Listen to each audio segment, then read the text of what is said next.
Ok, bonjour les peuples de Dieu. Si je suis venu euh, intervenir, c'est parce qu'il y a un sujet qui défraie la chronique dans les réseaux sociaux. Donc ça dérange un peu par rapport à la bienséance, à l'éthique pastorale, à la déontologie pastorale, par rapport à la discipline dans l'Église. Je crois que vous êtes sans ignorer ce qui vient de se passer dans une église de la place, pratiquement en RDC à Kinshasa, où on a chassé euh, un monsieur qu'on appelait serviteur de Dieu.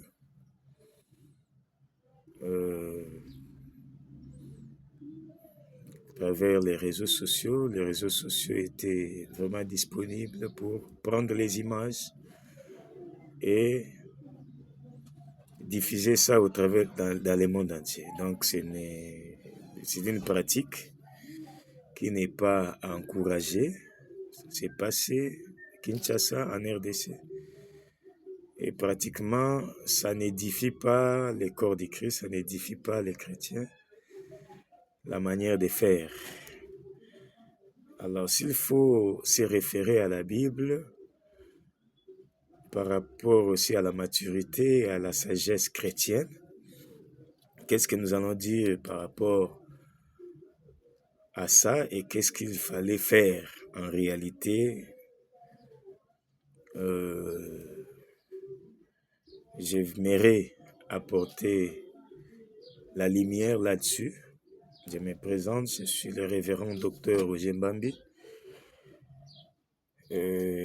pasteur responsable de l'église Centre missionnaire du secours spirituel. Alors, qu'est-ce que je vais dire? Partant d'abord du livre des Proverbes chapitre 26, le verset 3, là c'est bien écrit, la verge c'est pour les dos des insensés. C'est qu'on peut discipliner quelqu'un qui est insensé en lui frappant la verge sur le dos. Pas pour les tuer, pas pour tuer la personne, mais pour corriger la personne. Puisqu'en réalité, le but principal de la discipline dans l'église ou bien dans une communauté chrétienne, c'est de corriger la personne ou bien d'obtenir la conversion réelle. Alors, retenons aussi que dans Jean chapitre 5, là on parle des piscines de Bethesda. Toute catégorie de personnes venaient se faire guérir. Quand l'ange bougeait l'eau, la personne qui descendait les premiers, elle était guérie, quelle que soit sa maladie. Alors, la piscine de Bethesda, qui avait 5 portiques, l'image des 5 ministères de la grâce. Donc, ça représentait l'image de l'église. Bethesda, c'est un mot grec qui veut dire maison de miséricorde. Donc, l'église, c'est une maison de miséricorde. Ce n'est pas une maison de vengeance, une maison d'humiliation, une maison de destruction ou de rejet. Retenons ça comme ça. C'est une maison de miséricorde, là où la miséricorde de Dieu s'exerce. L'église se considère comme là où on reçoit tout le monde, toute catégorie de personnes. Et que le berger est appelé à faire un travail de fond pour soigner les brebis qui arrivent dans la bergerie qu'on appelle église, la maison de miséricorde. Alors, retenons aussi que le principe biblique général pour la discipline, Jésus a donné ça dans Matthieu chapitre 18, le verset 15 à 17. Là, il dit, si ton frère a péché, réponds-le entre vous deux. S'il ne t'écoute pas, tu appelles 2 ou 3 témoins, vous essayez de lui répondre. S'ils n'écoutent pas, amenez ça à l'église. S'ils n'écoutent pas l'église, donc par l'église, nous voyons les collèges des responsables ou des pasteurs. S'ils n'écoutent pas, une telle personne doit être considérée comme un païen et on doit le mettre hors d'état de nuire. On doit les chasser de l'église, mais pas avec brutalité, pas avec humiliation en public ou bien sous les caméras, non. On doit le faire avec beaucoup de sagesse et pour ne pas déranger la bienséance, pour ne pas déranger la sensibilité des gens, ou même des païens. Si c'est mal fait, ça peut créer l'incrédulité au milieu des païens. Ok. Retenons aussi que si nous prenons l'exemple de la femme adultère dans Jean chapitre 8, le verset 1 à 11, où les scribes, les pharisiens étaient venus, ça c'est l'exemple de la discipline mal orientée. Puisqu'ils voulaient nuire à la personne, ils voulaient humilier la personne, ils voulaient d'une certaine manière tuer ou écraser la personne. Et quand quelqu'un veut aussi imposer son autorité, ou soit rejeter ou enterrer une autre personne, donc il peut pratiquer la discipline dans un mauvais sens, tel que les scribes, les pharisiens ont voulu le faire. Ils ont dit à Jésus, ils ont amené la femme adultère auprès de Jésus, ils l'ont placée au milieu du peuple. Cette dame est surprise en flagrant délit d'adultère. Dans la loi de Moïse, il est écrit de telles femmes, on doit les lapider. Et toi, qu'est-ce que tu dis?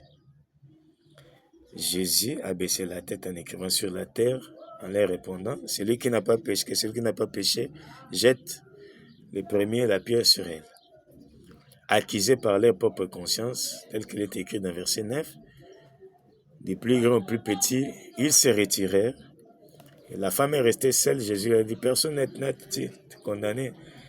Elle a dit, oui, moi aussi je ne te condamne pas. Va et ne pêche plus. C'est ça l'objectif de la discipline. On peut bien d'abord commencer à blâmer la personne et par la suite discipliner la personne. Mais le but principal, c'est de corriger la personne. Va et ne pêche plus. Voilà. Maintenant, quand la discipline est mal orientée, dans le Galates chapitre 6, le verset 1 à 2, vous verrez, il est bien écrit, la discipline doit être exercée avec un esprit de douceur, donc surtout avec amour. Vous comprenez? Ça, c'est Galates chapitre 6, verset 1. Et il est écrit dans les versets 2, porter les fardeaux les uns sur les autres. Les faibles, que les forts soutiennent les faibles. Donc, allez-y comprendre que nous ne pouvons pas discipliner les gens dans le sens de manifester la vengeance, la colère, dans le sens de détruire la vie de la personne, humilier, rejeter la personne, détruire la personne. Parce que Dieu a besoin, jusqu'aujourd'hui, quand l'enlèvement ne s'effectue pas encore, puisque Dieu use de la patience. Il veut obtenir la repentance sincère au milieu des gens. Dieu use encore de la patience. Pourquoi nous devons manquer la patience? Pourquoi nous devons manifester la vengeance? Pourquoi nous devons agir avec colère, avec haine? Ça, ce n'est plus la discipline. Il faut chercher un autre nom. Retenons aussi que souvent les personnes qu'on est prêt à humilier ou à rejeter et qui sont parfois piégées par les diables, ce sont celles-là que Dieu utilise puissamment pour la bénédiction soit de l'Église ou soit de plusieurs autres personnes. À l'exemple de Joseph, qui a été humilié, soi-disant discipliné par ses propres frères, mais plus tard, la même personne était devenue une grande bénédiction pour eux. Vous comprenez? Donc, si vous n'exercez pas la discipline avec amour, demain après demain, donc vous risquez de rater la bénédiction que Dieu a prévue pour vous au travers de cette personne-là. Il faut être prudent. Vous voyez aussi l'exemple de Pierre. C'est à Pierre que Jésus a dit, tu me régneras 3 fois. Et c'est toujours au travers Pierre, après la mort de Jésus-Christ et sa résurrection, et après avoir reçu le Saint-Esprit, après avoir été secoué par le Saint-Esprit, la première personne qui s'est mise debout dans Actes chapitre 2 pour prêcher la parole de Dieu avec puissance, il a réussi à faire convertir 3000 personnes au travers d'une seule prédication. Vous voyez, parmi tous les disciples, les 12 disciples qui étaient autour de Jésus, ce n'est que Pierre que Dieu a utilisé puissamment. Mais c'est la personne qui avait régné Jésus. Vous comprenez ça?